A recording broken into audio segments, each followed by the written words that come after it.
Hi everyone, कैसे हो आप सब। तो चलिए आज के एक्सप्लेनेशन को शुरू करते हैं। तो फ्लैश के लास्ट एपिसोड में हमने देखा था फ्लैश टीम ने फाइनली रेड डेथ को हराकर उसे आर्गस के कस्टडी में भेज दिया था।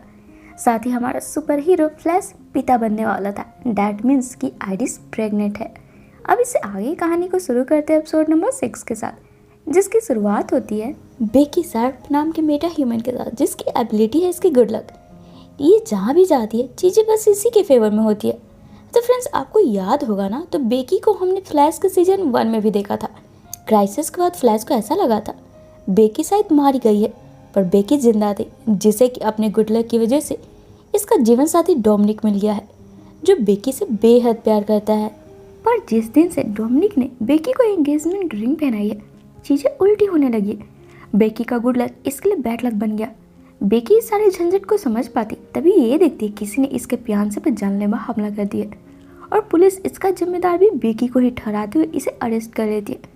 तब सीसीपीटी में बेकी क्रैमर को बताती है कि ये बेकसूर है, इसलिए इसे अपनी बेगुनाही साबित करने के लिए वकील चाहिए, जिसे सुन फौरन ही कैप्टन क्रैमर सीसीपीटी और meta human specialist lawyer Cecil को कॉल लगाती है, जो कि फिलहाल अपनी आज की शिफ्ट कंप्लीट कर जो और जेना के पास रात की ट्रेन से जाने वाली है, क्योंकि कल इसकी बेटी जेना का बर्थडे है, जिसे किसी भी कंडीशन में मिस नहीं करना चाहती है। पर क्रैमर के कॉल से सेसिल को लगता है ये कोई नॉर्मल केस होगा, ये जल्दी से निपटा कर निकल जाएगी, इसलिए सेसिल सीसीपीटी के लिए निकल पड़ती है। तो दूसरी तरफ अब हम स्टारलैंड में बैरी और आइरिस को देखते हैं, जो कि आइरिस के प्रेग्नेंट वाली खबर को सुनकर अपनी टीम को ये बताने आते हैं कि ये कुछ हफ्तों के लिए अपने खास बेबी मून वेकेशन के लिए जा रहे हैं। इस बीच अगर फ्लैश की ज़रूरत पड़े यहाँ पर, तो चेस्टर बेझिझक इसे बुला सकता है। और इतना बोल बैरी और आइरिस अपने वेकेशन के लिए निकल पड़ते हैं, जिसके जाते ही मार्क चेस्टर को बोलता है, कल जब मुझे कियोन के किस की वजह से होश आया था, मुझे एहसास हुआ था जैसे कियोन के भीतर फ्रोस्ट वाली आइस पावर है। तो क्यों ना हम टेस्ट करके ये कंफर्म करें कि कियोन के अंदर ये पावर है भी या नहीं। जिस पर अब यहाँ पर चेस्टर कियोन के पावर को जब टेस्ट करता है, और जब कियोन भी खुद अपना बार बार कोशिश करती है अपने भीतर के पावर को जगाने की, यहाँ पर कुछ भी नहीं होता है, जिस पर मार्क हताश होकर दूसरी ओर चला जाता है। और जब कियोन इसके पीछे आती है, मार्क इस पर गुस्साते हुए बोलता है, मुझे नहीं पता मैंने जो कल महसूस किया था वो सच था या फिर मेरा भ्रम।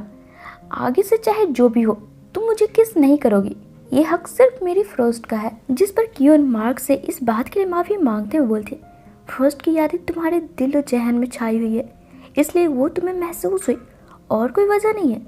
वहीं इधर सीसीपीटी पहुंचने पर क्रैमर सेसिल को बेकी की केस एक्सप्लेन करती है कि पुलिस को ऐसा लगता है कि बेकी ने अपने फियांसे पर जानलेवा हमला किया है। फिलहाल डोमिनिक कोमा में है, जिसे सुनकर जब सेसिल बेकी से बात करने जाती है, बेकी बताती है कि ये डोमिनिक से बहुत प्यार करती है, इतना कि ये डोमिनिक की जगह कोमा में भी लेने को तैयार है। जिसे सुनकर सेसिल बेकी की बेगुनाही की सबूत ढूंढने के लिए एलेग्रा के साथ बेकी के फ्लैट में जाती है, जहाँ पर एलेग्रा अपने यूवी रेज वाले पावर से जब बेकी के पूरे फ्लैट का स्कैन करती है, इसे बेकी के फ्लैट में कैसीनो की एक चिप मिलती है। और बेकी के पूछने पर कि इस फ्लैट में बेकी और डोमिनिक के अलावा और कौन कौन रेगुलर बेसिस पर आता है, बेकी यहाँ पर अपने होने वाले देवर और डोमिनिक के बड़े भाई टोनी का नाम बताती है। जिसे सुनकर अब ये लोग टोनी से जब पूछताछ करते हैं, इन्हें टोनी बताता है असल में यह चिप खुद डोमिनिक की है, वो कैसीनो में रेगुलर कस्टमर है, जुआ खेलना तो उसकी हॉबी ही थी, और भला पुलिस टोनी पर शक कैसे कर सकती, ये अपने ही भाई पर जानलेवा हमला क्यों करेगा। जबकि डोमिनिक ने जब इसे बेकी के बारे में बताया था, टोनी ने ही हीरो से बनी एक खास अंगूठी डोमिनिक को दी थी बेकी को प्रपोज करने के लिए। अब टोनी की इन बातों को सुनकर सेसिल, एलेग्रा और बेकी टोनी के द्वारा बताए कैसीनो में पहुंचते हैं, ये कंफर्म करने के लिए कि अगर सच में डोमिनिक यहाँ पर हमेशा आता होगा, तो यहाँ के मैनेजर को उसके दुश्मनों के बारे में शायद कुछ पता हो। पर यहाँ के मैनेजर से इन्हें यह मालूम पड़ता है कि डोमिनिक नाम के शख्स को तो ये पहचानता ही नहीं है। अब इन्हीं बातों के दौरान सेसिल को वक्त का पता नहीं चलता और शाम होने वाली थी। तब जॉय के कॉल को देखकर सेसिल थोड़ा डिस्टर्ब हो जाती है कि आज ट्रेन पकड़ भी पाएगी या नहीं। अभी सेसिल ये सब सोच ही रही होती कि तभी दो गुंडे आकर बेकी को किडनैप करने की कोशिश करने लगते। तब इस बार तो बेकी किसी तरीके से बच जाती है, जिसके बाद ये तीनों लड़कियां सेसिल के केबिन में आकर सोचने लगते हैं कि आखिर उन गुंडों ने बेकी को किडनैप करने की कोशिश क्यों की। तब बेकी जब यहाँ पर पानी पीने बाहर जाती है, सेसिल की नज़र घड़ी पर पड़ती है और इसे ध्यान आता है कि इसकी आज की आखिरी ट्रेन भी छूट गई। ये जेना के बर्थडे वाली सुबह की ब्रेकफास्ट मिस कर गई और सेसिल गुस्साते हुए बिना कुछ सोचे समझे बोलने लगती, ये सब इस बैड लक की दुकान बेकी की वजह से हुआ है। तभी ये बातें बेकी सुन लेती है और रोते हुए जैसे ही यहाँ से जाने लगती है, वो गुंडे वापस से लौट आते हैं और इस बार बेकी को पकड़ ही लेते हैं। और जब एलेग्रा इन पर अटैक करती है, ये गुंडे एक छोटी सी डिवाइस एलेग्रा और सेसिल की तरफ फेंकते हैं, जिससे कि एलेग्रा की पावर रिफ्लेक्ट होकर इसी की ओर वापस आ जाती है। तब मौका मिलते ही गुंडे बेकी को लेकर चले जाते हैं, जिसके बाद गुंडों के द्वारा फेंकी डिवाइस को लेकर सेसिल और एलेग्रा दोनों ही चेस्टर के पास पहुंचते हैं, ये पूछने के लिए कि आखिर ये क्या चीज़ है, जिस पर एलेग्रा की पावर उल्टी इसी पर लौट आई। अब जब तक चेस्टर इस डिवाइस की जांच पड़ताल कर रहा होता है, सेसिल को इसकी बेटी जेना का कॉल आ जाता है कि सेसिल कब तक पहुंच रही है। अब चूंकि सेसिल की सारी ट्रेन छूट गई थी, ये काफ़ी भावुक होते हुए जेना को यकीन दिला रही होती है कि सेसिल जेना को भूल ही नहीं है, बस ये ज़्यादा काम की वजह से आ नहीं पाई। तब यहाँ पर एलेग्रा आती है और सेसिल की ऐसी हालत देख समझाती है, तुम्हें बुरा फील करने की ज़रूरत नहीं है। जेना बहुत ही समझदार बच्ची है, वो जानती है कि उसकी माँ सुपर वुमन है। अब यहाँ पर एलेग्रा की इस तरीके की बातें सुन सेसिल खुद को शांत कर नॉर्मल होती है। तभी चेस्टर इन्हें अपने वर्कशॉप में बुलाकर बताता है कि जो डिवाइस गुंडों ने फेंकी थी वो एक तरह की रिफ्लेक्टर थी, इसलिए एलेग्रा की पावर वापस उसी पे लौट गई।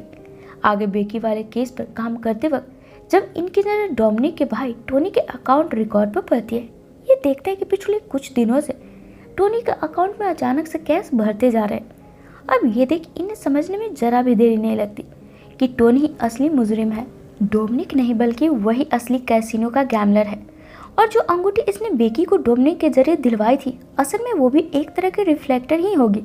तभी तो बेकी ने बताया था, जब से उसने वो अंगूठी पहनी है तभी से बेकी की बैड लक शुरू हो गई थी, यानी कि इसके लक का फायदा वो टोनी उठा रहा है, तभी तो उसके अकाउंट भरते जा रहे हैं। अब यहाँ पर गुत्थी सुलझते ही सेसिल और एलेग्रा फौरन कैसीनो पहुँचते हैं, ये सोचकर कि टोनी पक्का बेकी को लेकर यहीं पर आया होगा। और इनका शक बिल्कुल सही होता है। टोनी जबरदस्ती यहाँ पर बंदूक की नोक पर बेकी को अपने सामने रखकर उसके गुड लक से पैसे जीत रहा होता है। तब यहाँ पर बेकी तक पहुँचने के लिए चेस्टर स्टार लैब से सबसे पहले तो कैसीनो की लाइट्स को हैक करके यहाँ पर ऑफ कर देता है। तब अंधेरे का फायदा उठाते हुए ये दोनों हसीनाएं बेकी के सामने पहुँचती है, जहाँ पर सेसिल अपनी इम्पैथ वाली पावर से जैसे ही बेकी की अंगूठी उसके हाथ से निकालती है, बेकी की गुड लक वाली पावर वापस से बेकी के लिए काम करने लगती है और यहाँ खुद ब खुद ही बेकी के फेवर में सारी चीज़ें आने लगती है। टोनी के आदमी खुद आपस में ही उलझ पड़ते हैं। तभी मौके पर सीसीपीडी टीम पहुँच जाती है और सभी को अरेस्ट कर लिया जाता है। आगे डोमिनिक भी कोमा से बाहर आ जाता है, जिसके बाद सेसिल जोए के पास निकलने से पहले एलेग्रा को बोलती है। जोए और जेना के जाने के बाद यहाँ पर सेसिल पूरे घर में अकेली पड़ जाती है, इसलिए एलेग्रा चाहे तो वो अपना पुराना वाला रेंट हाउस छोड़कर यहाँ शिफ्ट हो सकती है। सेसिल को बहुत ही अच्छा लगेगा, जिस पर एलेग्रा भी रेडी हो जाती है, क्योंकि ये भी अपने फ्लैट में अकेले ही रहा करती थी। वहीं अब एपिसोड के आखिर में एक सप्ताह गुजरने के बाद बैरी और आइरिस भी वेकेशन से लौट आते हैं, जहाँ पर चेस्टर मार्क और कियोन को साइड में लाकर बताता है कि इसने कियोन के डीएनए टैनहोल लैब मीन्स की कैथलीन के मॉम के लैब में भेजी थी। उसके रिजल्ट के मुताबिक कियोन ना ही फ्रोस्ट की तरह एक मेटा ह्यूमन है, ना ही कैथलीन की तरह एक आम इंसान, ये तो कुछ और ही है। पर क्या?